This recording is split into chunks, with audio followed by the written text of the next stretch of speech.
जी, तो अब नेक्स्ट हमारे पास है एईएस के अंदर माइक्रोवेव इंड्यूस्ड प्लाज्मा, जिसको MIP बोला जाता है। यानी कि अब हमारे पास जो एक्साइटेशन सोर्स है वो माइक्रोवेव बेस्ड प्लाज्मा होगा।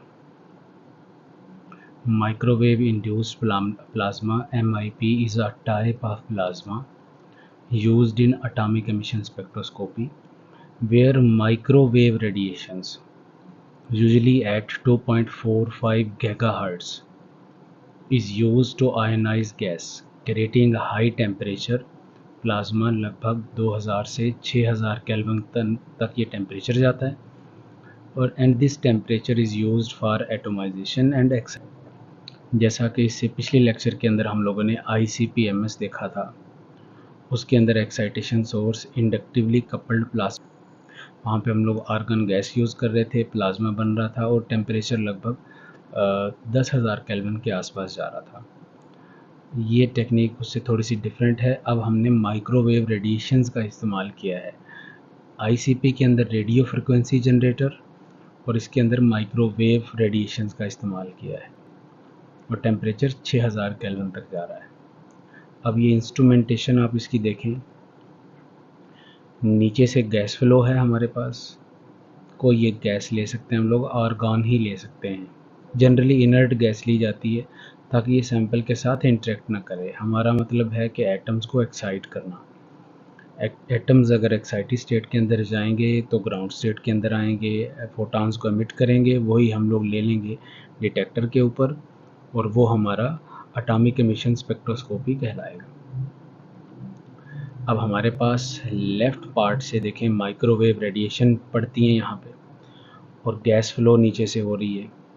तो जब गैस सामने आती है माइक्रोवेव रेडिएशन के, तो वो अल्टीमेटली आयोनाइज हो जाती है या ऐसा माने कि एनर्जी ले लेती है और इधर से हम लोग वेव गाइड करते रहते हैं। वेव गाइड से मुराद है कि अगर यहाँ पे सही से माइक्रोवेव रेडिएशन इंटरेक्ट नहीं कर पा रही तो इस पिस्टन को आगे पीछे करके यहाँ पे फर्स्ट ऑर्डर और सेकंड ऑर्डर वेव पैदा कर सकते हैं। ठीक है, इसका मतलब आपसे लेना देना नहीं है।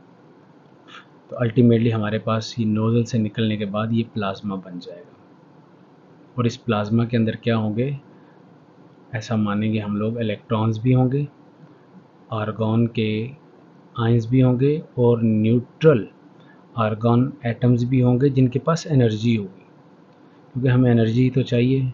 ये एनर्जी ट्रांसफ़र किसके पास होगी, एटम्स के पास, और एटम एक्साइटेड होंगे।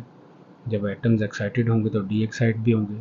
जब डी एक्साइट होंगे फोटॉन को निकालेंगे और फोटॉन अल्टीमेटली डिटेक्टर पे पड़ जाएंगे। अल्टीमेटली यहाँ पे हमारे पास ऊपर अगर इसके सैंपल गिराएंगे तो वो फोटॉन्स डी एक्साइटेशन के नतीजे में निकलेंगे और आगे डिटेक्टर पे ले लिए जाएंगे। So this is the microwave induced plasma production.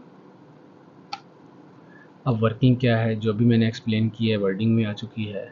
Microwaves are introduced into quartz plasma chamber, मतलब ये सारा शीशे का हाई क्वालिटी यानी कि क्वार्ट्ज का बना होता है, सिलिका का। Using a wave guide, wave guide वही पिस्टन नुमा चीज़ जो फर्स्ट ऑर्डर और सेकंड ऑर्डर वेव को पैदा करती है। A gas usually argon, nitrogen और हीलियम, इनर्ट गैस यूज़ करेंगे, flows through a chamber. A seed electron from a Tesla coil और स्पार्क स्टार्ट आयोनाइजेशन, कोई एक इलेक्ट्रॉन कहीं से पैदा होता है, ख़ास तौर पे टेस्ला कॉइल से, तो वो इनिशिएट करवाता है इस प्लाज्मा प्रोडक्शन को, जो कि फिर सेल्फ सस्टेनिंग प्लाज्मा पैदा हो जाता है और जो फिर लगातार बनता रहता है, या ऐसा माने कि ये प्लाज्मा बना रहता है। सैंपल इंट्रोडक्शन कैसे करते हैं, या तो गैस या एरोसोल और वेपर प्लाज्मा के ऊपर गिराए जाते हैं किसी भी तरीके से। तो हमारा काम क्या है कि प्लाज्मा के ऊपर सैंपल गिरा के एक्साइट करवा के डी एक्साइट करवा दें। The high energy plasma atomises excites this sample atoms.